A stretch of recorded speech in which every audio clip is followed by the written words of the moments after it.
ഹൈന്ദവ സമൂഹത്തിന് ഒത്തുചേരാനുള്ള ഒരു വാസന കാണുന്നില്ല. ഒറ്റയ്ക്കാണ് നിൽക്കുന്നത്. പല ഗ്രൂപ്പുകളാണ് നിൽക്കുന്നത്, പല ജാതികൾ തിരിഞ്ഞ്.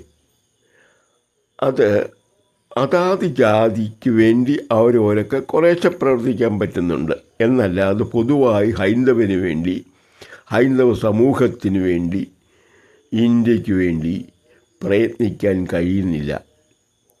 അതൊരു വലിയ തോൽവിയാണ്. ആ ജനസമൂഹം വേണ്ടത്ര വികാസം പ്രാപിക്കാത്തതിന് ഒരു പ്രധാന കാരണം ഇതുതന്നെയാണ്. ഇത് നമുക്ക് പറ്റിയ ഒരു താളപ്പെശയിൽ നിന്ന് സംഭവിച്ച ഒരു കുഴപ്പമാണ്. 1000 കൊല്ലം മുൻപ് തട്ടുകളായിട്ട് മനുഷ്യനെ തിരിച്ചല്ലാത്തവരെ തരംതിരിച്ചു. സ്വാർത്ഥമതികളായ കുറേ ആൾക്കാർ അവർ ചെയ്തു. അവരുടെ സ്വാർത്ഥതയ്ക്ക് വേണ്ടി തരംതിരിച്ച് ബുദ്ധിപൂർവ്വം 1000 കൊല്ലം നിർത്തി. അതിൻ്റെ ഫലമായിട്ട് എല്ലാവരിലും ആ ഒരു സ്വഭാവം അങ്ങ് അടിയുറച്ചു. നമ്മൾ വേറെയാണ്, മറ്റൊരു ഗ്രൂപ്പാണ്, നമ്മൾ വലിയ അടുപ്പമൊന്നുമില്ല, ബന്ധമൊന്നുമില്ല എന്ന്. ഇത് വലിയ തെറ്റായിപ്പോയി. പറ്റിയ ഒരു വലിയ പെശകാണ് ഇന്ത്യക്ക്, ഭാരതത്തിന്.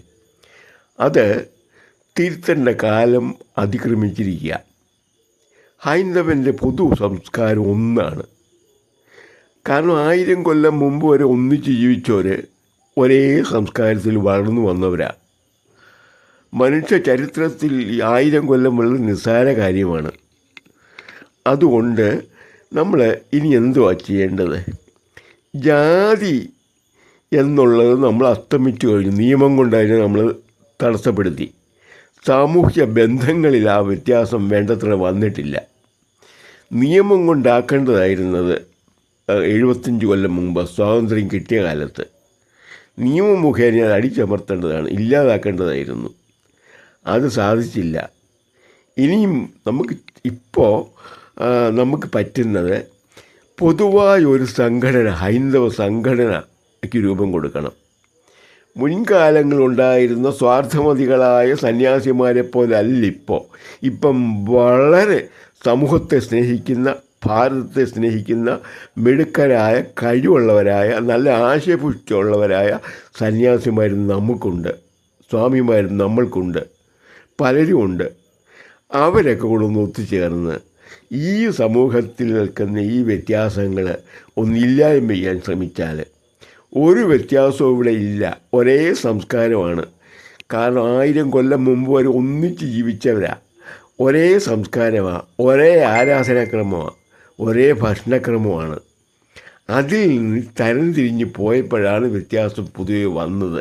അത് പുറം കൊണ്ടാണ്. ജീനില്ല വ്യത്യാസമില്ല, ജനറ്റിക്കലായിട്ട് ജീനില്ല വ്യത്യാസമില്ല. അതുകൊണ്ട് ഇപ്പം ശ്രമിച്ചാലും എല്ലാവരും ഒന്നിച്ചേർക്കാൻ പറ്റും. ഭാരതത്തിൻ്റെ വളർച്ചയ്ക്ക് അത് ആവശ്യമാണ്. ഇനിയുള്ള കാലമെങ്കിലും നമ്മൾക്ക് പറ്റിയ തെറ്റൊരിക്കലും വരാതിരിക്കാൻ വേണ്ടി നമ്മൾ അതിവേഗം മുൻപോട്ട് നീങ്ങേണ്ടതുകൊണ്ട് ഒന്നുചേർന്ന് നീങ്ങണമെങ്കിൽ എല്ലാവരും ഒത്തുചേരണം. പൊതുവായ ഒരു നേതാവ് ഉണ്ടാവണം. ഒന്നല്ല, ഒരു ഗ്രൂപ്പ് തന്നെ, സന്യാസിമാർ എല്ലാ ജാതിയിൽ നിന്നും ഒന്നിച്ച് ചേരണം. അങ്ങനെ ചേർന്ന് അവരായിരിക്കണം ഈ സമൂഹത്തെ ഭരിക്കുന്നത്. അവരുടെ ആത്മീയമായ കാര്യങ്ങളിൽ വേണ്ടത്ര നമുക്ക് കാഴ്ചപ്പാടുകൾ ഉണ്ടാവണം, നല്ല കാഴ്ചപ്പാടുകൾ. നമ്മളുടെ കാഴ്ചപ്പാടുകൾ വളരെ ഉന്നതമാണ്, ലോകോത്തരമാണ്. ആൽബർട്ട് ഐൻസ്റ്റീൻ ഒരിക്കൽ പറഞ്ഞിട്ടുണ്ട് ആ കാര്യം. അത് ഞാനിപ്പോൾ പറയാൻ നേരമില്ലാത്തതുകൊണ്ട് പറയുന്നില്ല. ഇന്നേ വരെ കണ്ടുപിടിച്ചതിൽ ഏറ്റവും നല്ല ദൈവസങ്കല്പം ഹൈന്ദവൻ്റെയാണെന്ന് അദ്ദേഹം ജീവിതത്തിൽ പറഞ്ഞിട്ടുണ്ട്, ആൽബർട്ട് ഐൻസ്റ്റീൻ ഒരിക്കൽ.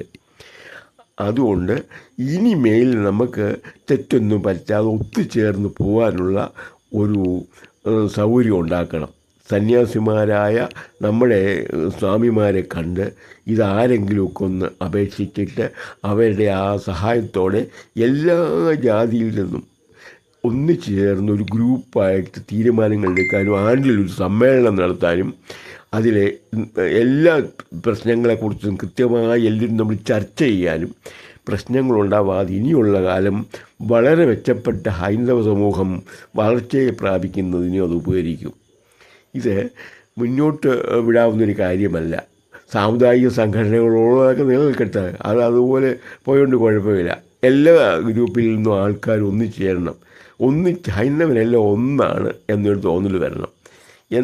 എപ്പോഴും അന്യോന്യം ഒരു സ്നേഹം മനസ്സിലെങ്കിലേ വരൂ. ഇപ്പം തട്ടുതിരിഞ്ഞിരിക്കുന്നു ഇപ്പോഴും. പണ്ടുണ്ടാക്കിയ അതിൻ്റെ ഒരു തട്ടുതിരിവ് ഇപ്പോഴും നിലനിൽക്കുന്നു. അത് ഇതുവരെ നമുക്ക് കംപ്ലീറ്റ് മാറ്റാൻ പറ്റുന്നില്ല. നിയമം കൊണ്ട് നമ്മളത് മാറ്റി. ബാക്കി കാര്യങ്ങളിൽ ഒത്തിരി മാറ്റം വന്നു, ഒത്തിരി മാറ്റം വന്നു. ഇനിയും ഉണ്ട് കുറേ പ്രശ്നങ്ങൾ. അത് പരിഹരിക്കാൻ ഇത് ഉപകരിക്കും. സമൂഹത്തിൻ്റെ മൊത്തമുള്ള വളർച്ചയ്ക്ക് നിലനിൽപ്പിനും ഇതാവശ്യമാണ്. അത് എല്ലാ മനുഷ്യരും ആ വിഷയം ചിന്തിക്കേണ്ടത് തന്നെയാണ്. എങ്കിലേ പറ്റൂ. ആർക്കെന്തൊരു പ്രശ്നം വന്നാലും അത് വേണ്ട പോലെ പരിഹരിക്കാൻ എല്ലാവരും അത് സഹകരിക്കാൻ ഉള്ള ഒരു സാഹചര്യം ഉണ്ടാവണം. അതാണ് നല്ലത്. അത് അല്പം അതിക്രമിച്ചു, കുറേ കൂടെ മുമ്പ് ചെയ്യേണ്ടതായിരുന്നത്. ഇനിയെങ്കിലും അത് നമ്മൾ മുന്നോട്ട് വരുന്നുണ്ട്. തളർച്ച വരാതിരിക്കാൻ ഭൗതിക തലത്തിലും ആത്മീയ തലത്തിലും നല്ല കാഴ്ചപ്പാട് എല്ലാവർക്കും ഒരുപോലെ ഉണ്ടാവാൻ. ഇപ്പം ഹൈന്ദവ സമൂഹം ആരും പുറയിലല്ല, ചിന്താഗതിയുണ്ട്. കാരണം അവരെല്ലാം നല്ല ഉയർന്ന ചിന്താഗതിയുള്ളവരായി മാറി. നല്ല വിദ്യാഭ്യാസമുള്ളവരും ചിന്താശേഷിയുള്ളവരും സോഷ്യൽ മീഡിയ നോക്കിയാൽ മനസ്സിലാകുന്നത് ഉയർന്ന തലത്തിലെത്തിക്കഴിഞ്ഞു. ആ ചിന്തയിൽ പ്രായോഗിക തലത്തിൽ, ഭൗതിക തലത്തിൽ അത് വരേണ്ടതുണ്ട്. ഭൗതിക സമ്പത്തുകൾ നന്നായിട്ട് എല്ലാവരിലും വികസിക്കേണ്ടതുണ്ട്. അതിനെന്ത് ചെയ്യണം, എന്തൊക്കെ ചെയ്യണം, എവിടെയാണ് തോൽവി, ആർക്കാണ് തോൽവി, ഇതൊക്കെ അന്വേഷിച്ച് ചെന്ന് അത് പരിഹരിക്കേണ്ട ഒരു സംഘടന എന്ന പോലെ നമ്മൾ പ്രവർത്തിക്കാൻ വേണ്ടിയിട്ട് ഒരു ഹൈന്ദവ സംഘടന രൂപം കൊടുക്കേണ്ടതുണ്ട്. സന്യാസിമാരായിരിക്കണം അതിൻ്റെ തലപ്പത്തിരിക്കുന്നത്. അത് പലരും ചേർന്നായിരിക്കണം. വളരെ നന്നായിരിക്കും. എങ്കിൽ ആരും മോശക്കാരായിട്ടല്ല. സന്യാസിമാർ, നമുക്കിപ്പോൾ സന്യാസിമാർ ഉന്നതന്മാരുണ്ട് ഒത്തിരി പേര്.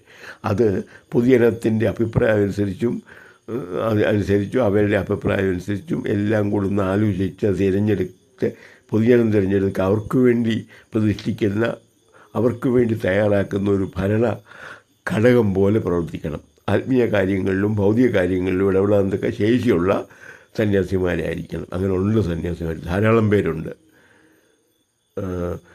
എനിക്ക് പെട്ടെന്ന് ഓർമ്മ വരുന്നത് കുളത്തൂർ അദ്വൈതാശ്രമത്തിലെ അദ്ദേഹത്തിനെയാണ്. ഈശ്വരതുല്യനായിട്ട് നമ്മൾ കണക്കാക്കേണ്ട വ്യക്തിയാണ് അദ്ദേഹം. അത്ര ആശയപുഷ്ടിയാണ്. ഹൈന്ദവരുമായി മാത്രം ചിന്തിക്കുന്ന ഒരു ആത്മീയ നേതാവാണ് അദ്ദേഹം. ദയവായിട്ട് ഇക്കാര്യത്തിൽ എല്ലാവരും ഒന്ന് ശ്രദ്ധിക്കണം എന്ന് എനിക്കൊരു അപേക്ഷയുണ്ട്.